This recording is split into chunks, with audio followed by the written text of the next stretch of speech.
মধ্যশিক্ষা পর্ষদ কর্তৃক model holiday list প্রকাশিত হয়েছে 2026-এর জন্য।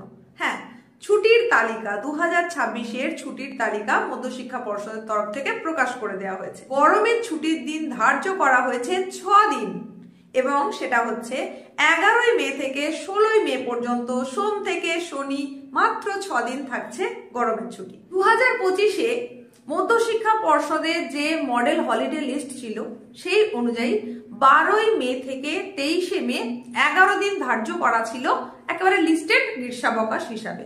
কিন্তু 30শে এপ্রিল গরমের ছুটি শুরু হয়ে গিয়েছিল 2025-এ। আলাদা করে নোটিফিকেশন জারি করে জানানো হয়েছিল যে 31শে মে শেষ হচ্ছে গরমের ছুটি এবং 2 জুন থেকে স্কুল খুলে যায়। 2026-এর যে লিস্ট প্রকাশ করা হচ্ছে সেখানে ছুটি দেওয়া হচ্ছে 6 দিন এবং সেই ছুটিটা একটা সপ্তাহের মধ্যেই, যে সোম থেকে শনি এই সময়টার মধ্যে বেঁধে দেওয়া হয়েছে 11ই মে থেকে 16ই মে পর্যন্ত।